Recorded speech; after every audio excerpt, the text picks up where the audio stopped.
In September of 2018, the quiet streets of South Wilkes-Barre, Pennsylvania, became the scene of one of the most brutal murders in the city's recent history.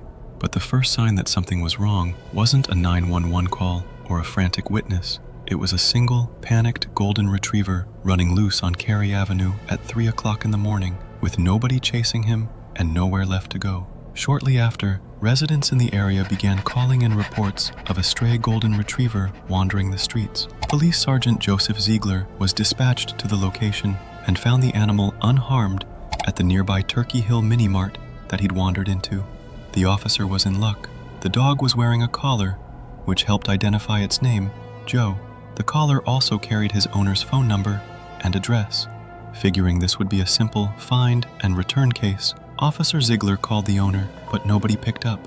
The same silence would follow after the second and third call. When none of his calls got through, the officer had no choice but to drive the dog to his 14 Donald Court address, roughly half a mile from the store. It was nearing 4 a.m. and the owner was likely asleep, but when the officer reached the address, something clearly wasn't right. The door to the house was unlocked, and the lights were on inside. Maybe the owner had gone out looking for the dog after Joe got out and lost his way. So Ziegler tried the doorbell a few times, hoping somebody would eventually come around to the front door, but nobody responded. That's when he realized this was no longer a routine call and asked for backup. Within minutes, the quiet neighborhood became unrecognizable. Flashing police cruisers lined the street, with yellow tape stretched across the lawn. Once the officers got inside the house, it was clear something terrible had happened. The first floor was a complete mess. There was blood everywhere.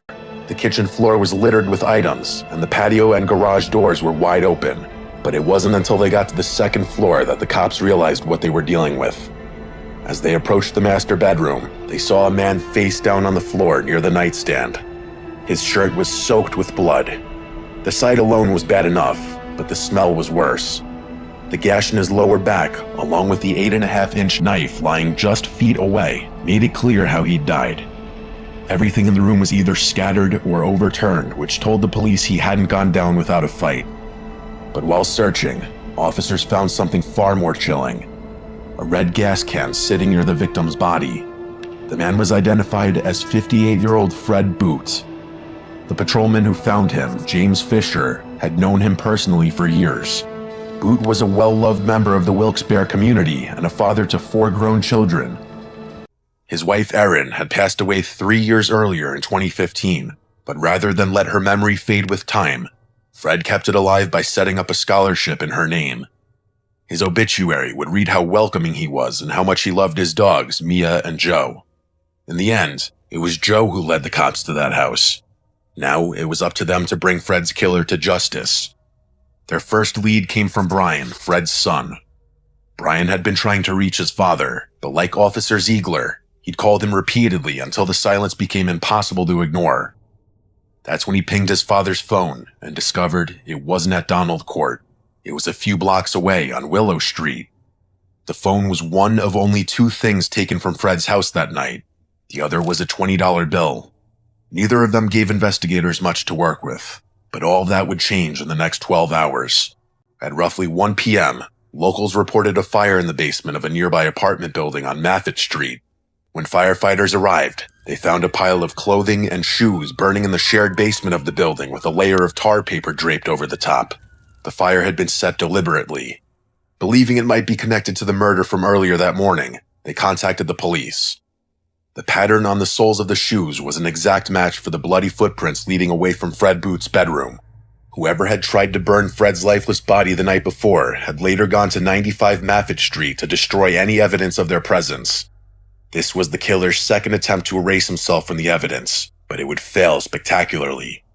Earlier, before the fire was reported, a surveillance camera had recorded a man walking into Geisinger's South Wilkes-Barre Hospital.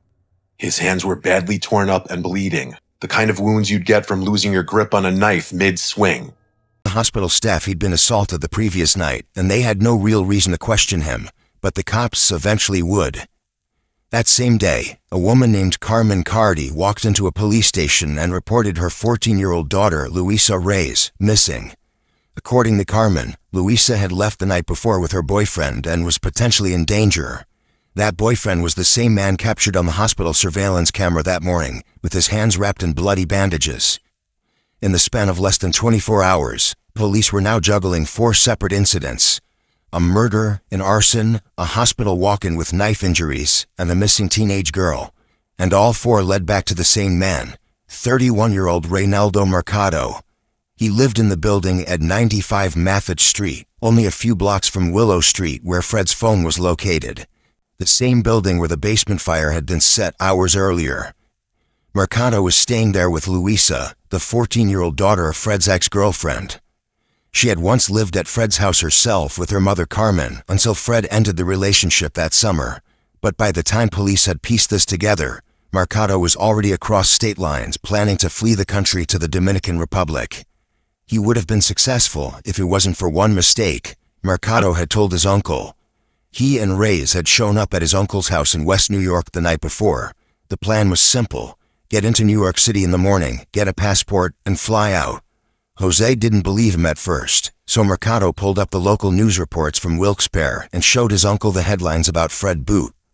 Jose Mercado had just listened to his nephew confess to killing a man in Pennsylvania, and like any responsible citizen, he told the police everything. Stood in West New York the next day and was extradited back to Wilkes-Barre that same week. 2 years later, a Luzerne County jury convicted him on every count: first-degree murder, arson, robbery, and abuse of a corpse. He was sentenced to life in prison. Luisa Reyes was tried as an adult despite being 14. She took a plea deal and was given 40 years.